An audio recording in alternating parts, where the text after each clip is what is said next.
ಶ್ಯಾಮಾ ಪ್ರಸಾದ್ ಮುಖರ್ಜಿ ಅವರ ಕನಸು ಇವತ್ತು ನನಸಾಗಿರುವಂಥದ್ದು. ಲಕ್ಷಾಂತರ ಭಾರತೀಯ ಜನತಾ ಪಾರ್ಟಿಯ ಕಾರ್ಯಕರ್ತರ ಬಲಿದಾನವೂ ಕೂಡ ಪಶ್ಚಿಮ ಬಂಗಾಳದಲ್ಲಿ ಕಳೆದ ಹಲವು ವರ್ಷಗಳಿಂದ ಆಗಿರುವಂಥದ್ದು. ಇದೆಲ್ಲದಕ್ಕೂ ಕೂಡ ಪ್ರತ್ಯುತ್ತರವಾಗಿ ಒಂದು ಕಡೆ ಬಾಂಗ್ಲಾದೇಶದ ನುಸುಳುಕೋರರ ಹಾವಳಿ ಒಂದು ಕಡೆ ಆದರೆ, ಮತ್ತೊಂದು ಕಡೆ ಟಿಎಂಸಿ ಪಕ್ಷದ ಕಾರ್ಯಕರ್ತರ ಅಟ್ಟಹಾಸ, ಇದೆಲ್ಲದರಿಂದ ಆ ಪಶ್ಚಿಮ ಬಂಗಾಳದ ಜನ ಬೇಸತ್ತಿದ್ದನ್ನು ನಾವೆಲ್ಲರೂ ಕೂಡ ನೋಡಿದ್ವಿ. ಆದರೆ ಇವೆಲ್ಲವೂ ಕೂಡ ಇತಿಶ್ರೀ ಆಗಿರುವಂಥದ್ದು. ಪಶ್ಚಿಮ ಬಂಗಾಳದ ಭಾರತೀಯ ಜನತಾ ಪಾರ್ಟಿ ಅಭೂತಪೂರ್ವ ಗೆಲುವು ಪಶ್ಚಿಮ ಬಂಗಾಳದ ಪ್ರಜ್ಞಾವಂತ ಮತದಾರರು ಇವತ್ತು ದೇಶದ ಹೆಮ್ಮೆಯ ಪ್ರಧಾನಮಂತ್ರಿ ನರೇಂದ್ರ ಮೋದಿಜಿಯವರ ನಾಯಕತ್ವವನ್ನು ಮೆಚ್ಚಿಕೊಂಡಿದ್ದಾರೆ. ಹಿಂದುತ್ವದ ಪರವಾಗಿರ್ತಕ್ಕಂಥ ಒಂದು ಸರ್ಕಾರ ಅಲ್ಲಿ ಅಸ್ತಿತ್ವಕ್ಕೆ ಬರಬೇಕನ್ನುವ ಅಪೇಕ್ಷೆ ಏನಿತ್ತು, ಅಪೇಕ್ಷೆ ಇವತ್ತು ನನಸಾಗಿರ್ತಕ್ಕಂಥದ್ದು ಕೂಡ ನಾವು ನೋಡಿದ್ದೇವೆ. ಅದೇ ರೀತಿ ಅಸ್ಸಾಂ ಹೇಗಾದರೂ ಮಾಡಿ ಭಾರತೀಯ ಜನತಾ ಪಾರ್ಟಿ ಸರ್ಕಾರವನ್ನು ಕಿತ್ತು ಒಗಿಬೇಕು ಅನ್ನುವ ಷಡ್ಯಂತ್ರ ಕಾಂಗ್ರೆಸ್ ಪಕ್ಷ ಆದಿಯಾಗಿ ಅವರ ಮಿತ್ರ ಪಕ್ಷಗಳು ಅಲ್ಲೂ ಕೂಡ ಒಂದು ಷಡ್ಯಂತ್ರ ನಡೆಸಿರ್ತಕ್ಕಂಥದ್ದು ನಮಗೆ ಗೊತ್ತಿದೆ. ಆದರೆ ಅಸ್ಸಾಮಿನ ಮುಖ್ಯಮಂತ್ರಿಗಳೇನಿದ್ದಾರೆ, ಭಾರತೀಯ ಜನತಾ ಪಾರ್ಟಿ ಸರ್ಕಾರ, ಅಲ್ಲಿನ ಮುಖ್ಯಮಂತ್ರಿಗಳು ಅವರ ಒಂದು ದಿಟ್ಟ ನಾಯಕತ್ವ ಮತ್ತು ಪ್ರಧಾನಮಂತ್ರಿ ನರೇಂದ್ರ ಮೋದಿಜಿಯವರ ನಾಯಕತ್ವವನ್ನು ಒಪ್ಪಿ ಅಲ್ಲೂ ಕೂಡ ಜನ ಮತ್ತೊಮ್ಮೆ ಭಾರತೀಯ ಜನತಾ ಪಾರ್ಟಿ ಆಶೀರ್ವಾದ ಮಾಡಿ 100ರ ಗಡಿ ಅಸ್ಸಾಂ ರಾಜ್ಯದಲ್ಲಿ ದಾಟಿರ್ತಕ್ಕಂಥದ್ದು ನಮ್ಮೆಲ್ಲರೂ ಕೂಡ ತುಂಬ ಸಂತೋಷವನ್ನು ತಂದಿರುವಂಥ ವಿಚಾರ. ಅದೇ ರೀತಿ ಪುದುಚೇರಿ ಮತ್ತೊಮ್ಮೆ ಅಲ್ಲಿ ಬಿಜೆಪಿ ಸರ್ಕಾರ ಮತ್ತೊಮ್ಮೆ ಅಸ್ತಿತ್ವಕ್ಕೆ ಬರ್ತಾ ಇರತಕ್ಕಂಥದ್ದು ಕೂಡ ನಾವೆಲ್ಲರೂ ಕೂಡ ಸಂತೋಷ ಪಡುವಂಥ ಸಂಗತಿ. ಮತ್ತೊಂದು ಕಡೆ ತಮಿಳುನಾಡು ಡಿಎಂಕೆ ಯಾವ ರೀತಿ ಕಳೆದ ಅವರ ಆಡಳಿತ ಅವಧಿಯಲ್ಲಿ ಹಿಂದೂಗಳಿಗೆ ಅಪಮಾನ ಮಾಡುವಂಥ ಕೆಲಸ ಯಾವ ರೀತಿ ಪಶ್ಚಿಮ ಬಂಗಾಳದಲ್ಲಿ ಆಗ್ತಾ ಇತ್ತು, ಪಶ್ಚಿಮ ಬಂಗಾಳದ ಟಿಎಂಸಿಯನ್ನು ಕೂಡ ಮಮತಾ ಬ್ಯಾನರ್ಜಿಯನ್ನು ಕೂಡ ಮೀರಿಸುವಂತೆ ತಮಿಳುನಾಡಲ್ಲಿ ಏನು ಅಟ್ಟಹಾಸದಿಂದ ಅಧಿಕಾರದ ಅಮಲಿನಿಂದ ಮೆರಿತಾ ಇದ್ರು. ತಮಿಳುನಾಡಲ್ಲಿ ಅಲ್ಲಿನ ಮುಖ್ಯಮಂತ್ರಿಗಳು ಸ್ಟಾಲಿನ್ ಅವರು ಅಲ್ಲಿಯ ಮತದಾರರು ತಕ್ಕ ಪಾಠವನ್ನು ಕಲಿಸಿದ್ದಾರೆ. ಡಿಎಂಕೆ ಸರ್ಕಾರವನ್ನು ಕಿತ್ತೊಗೆಯುವ ಮೂಲಕ ಒಂದು ಸ್ಪಷ್ಟ ಸಂದೇಶವನ್ನು ತಮಿಳುನಾಡಲ್ಲೂ ಕೂಡ ನಾವು ಕೊಟ್ಟಿರ್ತಕ್ಕಂಥದ್ದು ನಾವು ನೋಡ್ತಾ ಇದ್ದೇವೆ. ಒಟ್ಟಾರೆಯಾಗಿ ಪಶ್ಚಿಮ ಬಂಗಾಳದ ಭಾರತೀಯ ಜನತಾ ಪಾರ್ಟಿ ಅಭೂತಪೂರ್ವವಾಗಿರ್ತಕ್ಕಂಥ ಗೆಲುವು ಯಾರೂ ಕೂಡ ನಿರೀಕ್ಷೆ ಮಾಡಿರಲಿಲ್ಲ. ಬಹುತೇಕ 200ರ ಗಡಿಯನ್ನು ನಾವು ಮುಟ್ತಕ್ಕಂಥ ಎಲ್ಲ ಸಂಕೇತಗಳಿಗಾಗಲೇ ನಾವು ನೋಡ್ತಾ ಇದ್ದೇವೆ. ಪಶ್ಚಿಮ ಬಂಗಾಳ, ಅಸ್ಸಾಂ, ಇವತ್ತು ಪುದುಚೇರಿ ಭಾರತೀಯ ಜನತಾ ಪಾರ್ಟಿಯ ಗೆಲುವು ಒಂದು ಕಡೆ ನರೇಂದ್ರ ಮೋದಿಜಿಯವರ ನಾಯಕತ್ವಕ್ಕೆ ಒಂದು ದೊಡ್ಡ ಶಕ್ತಿಯನ್ನು ತುಂಬಿದಂತಾಗಿದೆ. ನಮ್ಮ ರಾಷ್ಟ್ರೀಯ ಅಧ್ಯಕ್ಷರಾಗಿರುವಂತಹ ನಿತಿನ್ ನಬೀನ್ಜಿಯವರ ನೇತೃತ್ವದ ಮೊದಲ ಚುನಾವಣೆ ಬಹಳ ದೊಡ್ಡ ಒಂದು ಸಂದೇಶವನ್ನು ನೀಡಿರುವಂಥದ್ದು. ಮತ್ತೊಂದು ಕಡೆ ಇಡೀ ದೇಶದಲ್ಲಿ ಅಮಿತ್ ಶಾಜಿ ಅಂತ ಹೇಳಿದ್ರೆ ಚುನಾವಣಾ ಚಾಣಕ್ಯ ಅಂತೇಳಿ ಇವತ್ತು ಪ್ರತಿಯೊಬ್ಬರು ಕೂಡ ಮಾತನಾಡ್ತಾ ಇದ್ದಾರೆ. ಈ ದೇಶದ ಒಬ್ಬ ಚಾಣಕ್ಯ ಅಮಿತ್ ಶಾಜಿ ಅವರ ತಂತ್ರಗಾರಿಕೆನೂ ಕೂಡ ಈ ಎಲ್ಲ ರಾಜ್ಯಗಳ ಭಾರತೀಯ ಜನತಾ ಪಾರ್ಟಿಯ ಗೆಲುವಿಗೆ ನಮಗೆ ದೊಡ್ಡ ಶಕ್ತಿಯನ್ನು ತುಂಬಿದೆ ಅನ್ನುವ ಮಾತನ್ನ ಸಂದರ್ಭದಲ್ಲಿ ಹೇಳ್ತೇನೆ. ಬಹಳ ಮುಖ್ಯವಾಗಿ ಪಶ್ಚಿಮ ಬಂಗಾಳ ವಿಶೇಷವಾಗಿ ಅಲ್ಲಿನ ಕಾರ್ಯಕರ್ತರಿಗೆ ದೊಡ್ಡ ಸಲಾಮನ್ನು ನಾವು ಹೇಳಬೇಕಾಗಿದೆ. ಕಾರಣ ಅಂತ ಹೇಳಿದ್ರೆ ಹಲವು ದಶಕಗಳ ನಿರಂತರ ದಬ್ಬಾಳಿಕೆ ನಮ್ಮ ಕಾರ್ಯಕರ್ತರ ಮೇಲೇನೋ ಆಗ್ತಾ ಇತ್ತು. ಇದೆಲ್ಲದಕ್ಕೂ ಕೂಡ ಇತಿಶ್ರೀ ಆಗ್ತಕ್ಕಂಥ ಕೆಲಸ ನಮ್ಮ ಕಾರ್ಯಕರ್ತರುಗಳು ಕೂಡ ಮಾಡಿರ್ತಕ್ಕಂಥದ್ದು.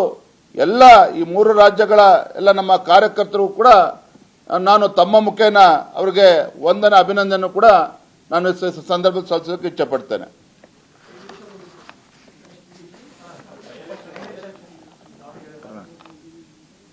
ದಾವಣಗೆರೆ ದಕ್ಷಿಣ ಹಾಗೂ ಬಾಗಲಕೋಟೆ ಉಪಚುನಾವಣೆಗಳು, ದಾವಣಗೆರೆ ದಕ್ಷಿಣ ವಿಧಾನಸಭಾ ಕ್ಷೇತ್ರ ಇನ್ನೂ ಕೂಡ ಮತ ಎಣಿಕೆ ಆಗ್ತಾ ಇದೆ. ಬಹುಶಃ ಯಾರು ಗೆದ್ರೂ ಕೂಡ ಒಂದೆರಡು ಸಾವಿರ ಓಟಲ್ಲಿ ತೀರ್ಮಾನ ಆಗ್ತಕ್ಕಂಥದ್ದು. ಇನ್ನು 3 ಸುತ್ತಿನ ಮತ ಎಣಿಕೆ ಇನ್ನೂ ಕೂಡ ನಡೀತಾ ಇದೆ. ನನಗೆ ಸಂಪೂರ್ಣ ವಿಶ್ವಾಸ ಇದೆ ದಾವಣಗೆರೆಯಲ್ಲಿ ಭಾರತೀಯ ಜನತಾ ಪಾರ್ಟಿ ಗೆದ್ದೇ ಗೆಲ್ಲುತ್ತೆ ಅನ್ನೋ ವಿಶ್ವಾಸ ನಮಗೆ ಸಂಪೂರ್ಣವಾಗಿದೆ. ಬಾಗಲಕೋಟೆ ನಾವು ನಿರೀಕ್ಷೆ ಮಾಡಿರಲಿಲ್ಲ. ಹಿಂದೆ ಕಾಂಗ್ರೆಸ್ ಗೆದ್ದಿದ್ರೂ ಸಹ ಈ ಬಾರಿ ಆ ಕ್ಷೇತ್ರದಲ್ಲಿ ಮತದಾರರು ನಮ್ಮನ್ನ ಕೈ ಹಿಡಿತಾರೆ ಅನ್ನುವ ವಿಶ್ವಾಸ ನಮಗೆ ಸಂಪೂರ್ಣವಾಗಿತ್ತು. ಯಾಕೆಂತ ಹೇಳಿದ್ರೆ ದಾವಣಗೆರೆ ದಕ್ಷಿಣ ಮತ್ತು ಬಾಗಲಕೋಟೆನಲ್ಲಿ ನಮ್ಮ ಕಾರ್ಯಕರ್ತರು ಸಾಕಷ್ಟು ಶ್ರಮವನ್ನು ಹಾಕಿದ್ದಾರೆ. ನಮ್ಮ ಸಂಘಟನಾ ಚಟುವಟಿಕೆಗಳಿಗೆ ಏನೇನಾಗಬೇಕು ಎಲ್ಲವೂ ಕೂಡ 100ಕ್ಕೆ 100ರಷ್ಟು ನಾವು ಶ್ರಮವನ್ನು ಹಾಕಿರ್ತಕ್ಕಂಥದ್ದು. ಇದ್ರ ಮಿಗಿಲಾಗಿನೂ ಕೂಡ ಏನು ಮಾನ್ಯ ಮುಖ್ಯಮಂತ್ರಿಗಳು ಸ್ವತಃ ಮುಖ್ಯಮಂತ್ರಿಗಳು ಬಾಗಲಕೋಟೆನಲ್ಲಿ ಬಂದು 15 ದಿನಗಳ ಕಾಲ ಬೀಡು ಬಿಟ್ಟಿರ್ತಕ್ಕಂಥದ್ದು. ಸಚಿವ ಸಂಪುಟದ ಸದಸ್ಯರುಗಳು ಹೊತ್ತಲ್ಲಿ ಬೀಡು ಬಿಟ್ಟಿದ್ದು ಎಲ್ಲ ಕೂಡ ತಾವು ನೋಡಿದ್ದೀರಿ. ಆದರೆ ಇದ್ರ ಆಗಿನೂ ಕೂಡ ನಾವು ಗೆದ್ದೇ ಗೆಲ್ತೇವೆ ಅನ್ನೋ ಸಂಪೂರ್ಣ ವಿಶ್ವಾಸ ನಮಗಿತ್ತು. ಆದರೆ ಬಾಗಲಕೋಟೆ ನಮಗೆ ಹಿನ್ನಡೆ ಆಗಿದೆ ಅನ್ನೋದನ್ನ ನಾವು ಒಪ್ಕೊಳ್ತೇನೆ. ಆದರೆ ಕಾರ್ಯಕರ್ತರು ಮಾತ್ರ ಸಾಕಷ್ಟು ಶ್ರಮವನ್ನು ಹಾಕಿದ್ದಾರೆ.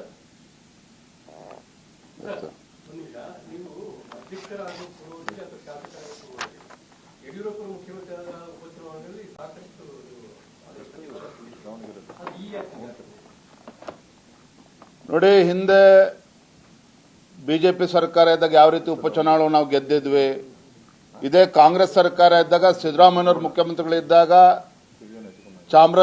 ಗುಂಡೂರುಪೇಟೆ ಇರ್ಬೋದು, ನಂಜನಗೂಡು ಇರ್ಬೋದು, ಯಾವ ರೀತಿ ಚುನಾವಣೆಗಳು ಗೆದ್ದರು ಎಲ್ಲವೂ ಕೂಡ ಇತಿಹಾಸ ನಮ್ಮ ಕಣ್ಮುಂದಿರ್ತಕ್ಕಂಥದ್ದು. ಹಾಗಾಗಿ ಉಪಚುನಾವಣೆ ಗೆದ್ದಿದೆ ಅನ್ನೋ ಕಾರಣಕ್ಕೆ ಮತ್ತೆ ಕಾಂಗ್ರೆಸ್ ಪಕ್ಷದ ಪರವಾಗಿ ಒಲವಿದೆ ಅಂತೇಳಿ ನಾವು ಹೇಳೋದಕ್ಕೆ ಸಾಧ್ಯ ಆಗೋದಿಲ್ಲ. ಹಿಂದೆ ಅನೇಕ ಉದಾಹರಣೆಗಳು ಇವತ್ತು ಕಣ್ಮುಂದಿದೆ. ಆದರೆ ಇದ್ರ ಆಗಿಯೂ ಸಹ ನಾವು 2 ಚುನಾವಣೆಗಳಲ್ಲಿ ವಿಶೇಷವಾಗಿ ಬಾಗಲಕೋಟೆನಲ್ಲಿ ಯಾಕೆ ನಮಗೆ ಹಿನ್ನಡೆ ಆಗಿದೆ ಅನ್ನೋದನ್ನು ನಾವು ಇನ್ನೂ ಕೂಡ ಪರಾಮರ್ಶೆ ಮಾಡಬೇಕಾಗಿದೆ. ನಮ್ಮ ಮುಖಂಡರ ಜೊತೆ ಚರ್ಚೆ ಮಾಡಬೇಕಾಗಿದೆ. ತದನಂತರದಲ್ಲಿ ಮುಂದೆ ಯಾವ ರೀತಿ ನಾವು ಇನ್ನೂ ಕೂಡ ಸಂಘಟಿತರಾಗಿ ಹೋಗಬೇಕು, ಆ ನಿಟ್ಟಿನಲ್ಲಿ ನಾವು ಇನ್ನೂ ಕೂಡ ಸಂಘಟನೆಗೆ ಬಲವನ್ನು ಕೂಡ ತುಂಬಬೇಕು.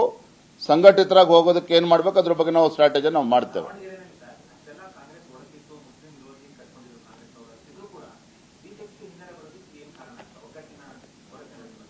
ನೀವೇ ಸಾಕ್ಷಿ ಇದಿರೋದು ಮಾಧ್ಯಮದ ಸ್ನೇಹಿತರು.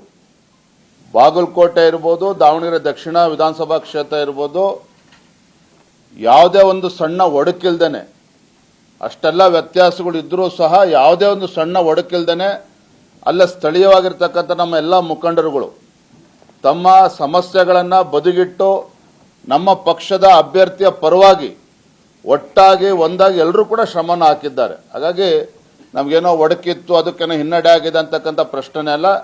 ಎರಡೂ ಕ್ಷೇತ್ರದಲ್ಲಿ ನಮ್ಮ ಪಕ್ಷದ ನಾಯಕರುಗಳು ಸಂಘಟಿತರಾಗಿ ನಾವು ಶ್ರಮವನ್ನು ಹಾಕಿದ್ದಾರೆ. ನಾವು ಕೂಡ ಅದಕ್ಕೆ ಕೈ ಜೋಡಿಸಿದ್ದೇವೆ. ಅದಕ್ಕೆಲ್ಲದಕ್ಕಿಂತ ಮಿಗಿಲಾಗಿ ಕಾರ್ಯಕರ್ತರು ಕೂಡ ಹಗಲು ರಾತ್ರಿ ಶ್ರಮವನ್ನು ಹಾಕಿದ್ದಾರೆ.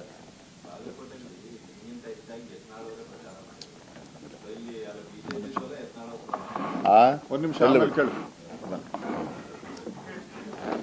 ಇನ್ನೂ ಇದೆ ಮಾತಾಡೋದ್ರ ಬಗ್ಗೆ.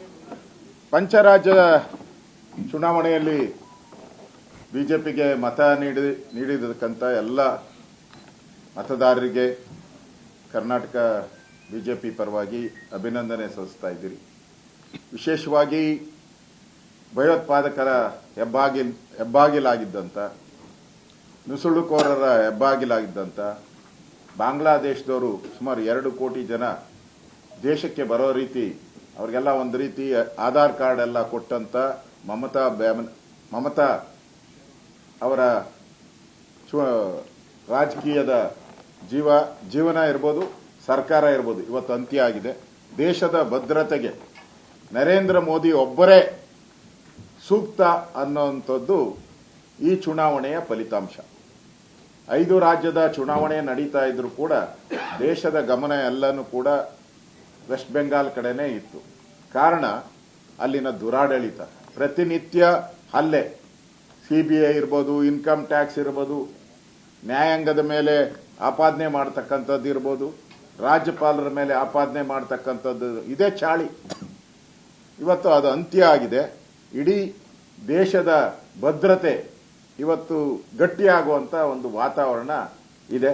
ಸುಮಾರು 15 ವರ್ಷಗಳ ಕಾಲ ಅಲ್ಲಿ ಬೇಲಿ ಹಾಕಕ್ಕೂ ಬಿಟ್ಟಿಲ್ಲ. ಬಾಂಗ್ಲಾದೇಶದ ವಲಸಿಗರು ಏನ್ ಬರ್ತಾ ಇದ್ರು, ಭಯೋತ್ಪಾದಕರು ಏನ್ ಬರ್ತಾ ಇದ್ರು, ಅದನ್ನ ಬೇಲಿ ಹಾಕಕ್ಕೂ ಬಿಟ್ಟಿರಲಿಲ್ಲ ಆ ತಾಯಿ. ಇವತ್ತು ಅದಕ್ಕೆ ಅಂತ್ಯ ಆಗಿದೆ. ಇದೊಂದು ಇಡೀ ದೇಶಕ್ಕೆ ಸಂತೋಷ ಕೊಡುವಂತ ಒಂದು ವಿಚಾರ. ಇನ್ನು ಉಳಿದಂತೆ ನಮ್ಮ ರಾಜ್ಯದ ಅಧ್ಯಕ್ಷರು ಹೇಳಿದ್ದಾರೆ, ಎಲ್ಲಾ ರಾಜ್ಯಗಳಲ್ಲೂ ಕೂಡ ಟೋಟಲ್ ಅಲ್ಲಿ ತಗೊಂಡಾಗ ಬಿಜೆಪಿಗೆ ಜನ ನರೇಂದ್ರ ಮೋದಿ ಅವರಿಗೆ, ಅಮಿತ್ ಶಾ ಅವರಿಗೆ, ನಮ್ಮ ರಾಷ್ಟ್ರೀಯ ಅಧ್ಯಕ್ಷರಿಗೆ ಬೆಂಬಲ ಕೊಟ್ಟಿರೋದು ಸ್ಪಷ್ಟ ಕಾಣ್ತಾ ಇದೆ. ಇನ್ನು ಮುಂದಿನ ದಿನಗಳಲ್ಲಿ ಕಾಂಗ್ರೆಸ್ ಮುಕ್ತ ದೇಶ ಆಗ್ತದೆ. ಕಾಂಗ್ರೆಸ್ ಮುಕ್ತ ದೇಶ ಆಗುವಂಥದ್ದಕ್ಕೆ ಇದೆಲ್ಲನೂ ಕೂಡ ದಾಪುಗಾಲಾಗ್ತಾ ಇದೆ. ಇನ್ನು ಇವತ್ತಿಗೂ ಅಷ್ಟೇ, ಈಗಲೂ ಅಷ್ಟೇ ನಮ್ಗೆ ವಿಶ್ವಾಸ ಇದೆ, ದಾವಣಗೆರೆ ನಾವು 1,000 ವೋಟ್ ಅಲ್ಲಾದರೂ ನಾವು ಗೆಲ್ತೀವಿ. ನಾವು ಈಗ ತಾನೇ ಫೋನ್ ಮಾಡಿದ್ರಿ ಅಲ್ಲಿ ನಮ್ಮ ಜಿಲ್ಲಾಧ್ಯಕ್ಷರಿಗೆ ಎಲ್ಲರಿಗೂ 1,000 ವೋಟ್ ಅಲ್ಲಾದರೂ ನಾವು ಗೆಲ್ಲುವಂತ ವಾತಾವರಣ ದಾವಣಗೆರೆಯಲ್ಲಿ ಇದೆ. ಅದರಿಂದ ತಮಗೂ ಗೊತ್ತಿದೆ, ಯಾವುದೇ ಬೈ ಎಲೆಕ್ಷನ್ ನಡೆದಾಗ ಕರ್ನಾಟಕದಲ್ಲಿ ನಾವು ನಮ್ಮ ಸರ್ಕಾರ ಇದ್ದಾಗ 16 ಬೈ ಎಲೆಕ್ಷನ್ ನಡೀತು, 15 ನಾವು ಗೆದ್ದಿದ್ರಿ. ಇದು ಸಿಂಪತಿ ಮೇಲೆ ನಡೆಯುವಂತ ಚುನಾವಣೆ. ಅಲ್ಲಿ ಕಾಂಗ್ರೆಸ್ಸಿನ MLAಗಳು ತೀರೋಗಿದ್ರು, ಅವರ ಸಿಂಪತಿ ಮೇಲೆ ನಡೆಯುವಂತ ಚುನಾವಣೆ. ಆದರೂ ಕೂಡ ದಾವಣಗೆರೆಯಲ್ಲಿ ಒಳ್ಳೆಯ ಫೈಟ್ ಅನ್ನ ನಾವು ಕೊಟ್ಟಿದ್ದೀರಿ. ದಾವಣಗೆರೆಯಲ್ಲಂತೂ ಒಳ್ಳೆ ಫೈಟ್ ಕೊಟ್ಟಿದ್ದೀರಿ. ಇನ್ನೂ 40,000 ವೋಟ್ ಕೌಂಟ್ ಇದೆ. ಇನ್ನೂ 40,000 ವೋಟ್ ಕೌಂಟ್ ಮಾಡ್ತಾ ಇದ್ದಾರೆ. ಸೊ ನಮಗೆ ಈಗಿರುವಂತ 5-6 ಸಾವಿರ ಲೀಡ್ ಆರಾಮ್ಸೆ ನಾವು ದಾಟಿ ಆಚೆ ಬರ್ಬೋದು ಅನ್ನೋ ವಿಶ್ವಾಸ ನಮಗಿದೆ. ನಮ್ಗೆ ಬರ್ತಾ ಇರುವಂತ ಫೋನ್ ಅಲ್ಲಿಂದ ನಾವು ಗೆದ್ದೇ ಗೆಲ್ತೀರಿ ಅಂತ ವಿಶ್ವಾಸದಲ್ಲಿ ನಮ್ಮ ಕಾರ್ಯಕರ್ತರೆಲ್ಲ ಹೇಳ್ತಾ ಇದ್ದಾರೆ. ಆದ್ರಿಂದ ಕರ್ನಾಟಕದಲ್ಲೂ ಕೂಡ ನಾವೆಲ್ಲ ಒಟ್ಟಾಗಿ ಒಗ್ಗಟ್ಟಾಗಿ ಯಾವುದೇ ಒಂದು ಸಣ್ಣ ಸಮಸ್ಯೆನೂ ಇಲ್ಲದೆ ನಾವು ಹೋರಾಟವನ್ನ ಮಾಡಿದಿರಿ. ನಮ್ಮ ಒಂದು ದಾವಣಗೆರೆಯಲ್ಲಿ ಒಬ್ಬ ಬ್ಯಾಕ್ವರ್ಡ್ ಒಬ್ಬ ಕಾರ್ಯಕರ್ತರಿಗೆ ಟಿಕೆಟ್ ಕೊಟ್ಟು ನಾವು ಚುನಾವಣೆಯನ್ನ ಸ್ಪರ್ಧೆ ಮಾಡಿದಿರಿ. ಅದರಿಂದ ಇವತ್ತು ಇಷ್ಟೊಂದು ವೋಟ್ ನಮ್ಗೆ ಬಂದಿದೆಯಲ್ಲ.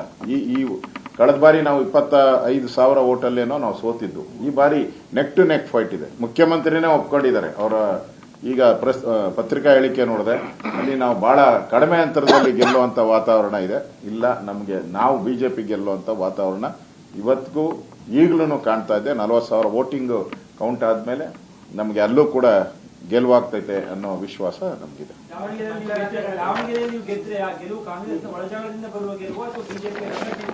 ಬಿಜೆಪಿಯ ಸಂಘಟನೆಯಿಂದ ಬರುವಂತ ಗೆಲುವು.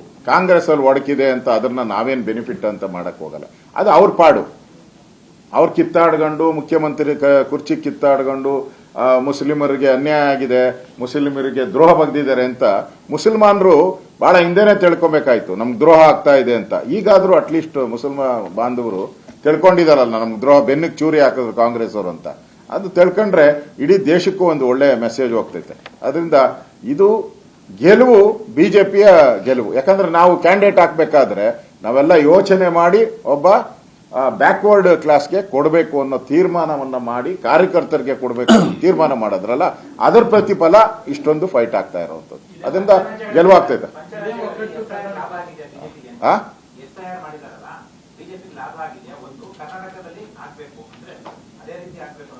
SIR ಇಂದ ಬಿಜೆಪಿಗೆ ಲಾಭ ನಷ್ಟ ಪ್ರಶ್ನೆ ಬರದೇ ಇಲ್ಲ. SIR ಈ ದೇಶದಲ್ಲಿರುವಂತ ಭಯೋತ್ಪಾದಕರನ್ನ ಹೊರಗಾಕುವಂಥದ್ದು. SIR ದೇಶ ವಿರೋಧಿ ಚಟುವಟಿಕೆ ಮಾಡೋರನ್ನ ಹೊರಗಡೆ ಹಾಕಬೇಕು. ಮತ್ತೆ ಬೇರೆ ಬೇರೆ ಬಾಂಗ್ಲಾದೇಶ, ಪಾಕಿಸ್ತಾನ, ಯಾವ್ಯಾವ ದೇಶದಲ್ಲೋ ಬಂದು ಇಲ್ಲಿ ಆರಾಮ್ಸೆ ರೇಷನ್ ಕಾರ್ಡ್ ಮಾಡಿಕೊಂಡು ಕಾಂಗ್ರೆಸ್ಸಿನ ಕೃಪಾಪೋಷಿತ ಇದರಿಂದ ನಾಟಕದಿಂದ ಇದಾರಲ್ಲ, ಅವರೆಲ್ಲ ತೊಲಗೋಗ್ಬೇಕು. ಆಗ ಉದ್ಯೋಗನೂ ಸೃಷ್ಟಿ ಆಗ್ತದೆ, ದೇಶದ ಭದ್ರತೆನೂ ಸೃಷ್ಟಿ ಆಗ್ತದೆ. ರಿಯಲ್ ವೋಟರ್ಸ್ ಇದ್ರೆ ಅವರೆಲ್ಲರೂ ದೇಶದ ಭದ್ರತೆಗೆ ವೋಟ್ ಹಾಕ್ತಾರೆ. ಅಕ್ರಮ ಮತದಾರರು ಇದ್ರೆ ಅವರೆಲ್ಲರೂ ದೇಶದ್ರೋಹಿ ಸಂಘಟನೆಗಳು ಯಾವಿದೆ ಅವ್ರಿಗೆ ಬೆಂಬಲ ಮಾಡುವಂತವ್ರಿಗೆ ವೋಟ್ ಹಾಕ್ತಾರೆ. ಅಷ್ಟೇ ಇದು ವ್ಯತ್ಯಾಸ. SIR ಮೀನ್ಸ್ ಸರಿ ಅಂತ, ಎಸ್ ಅಂದ್ರೆ ಸರಿ ಅಂತ, ಸರಿಯಾಗಿ ನಡೆದಿದೆ. ಅದೇ ನಡೀಲಿ ಮುಂದೆನೂ ಕೂಡ.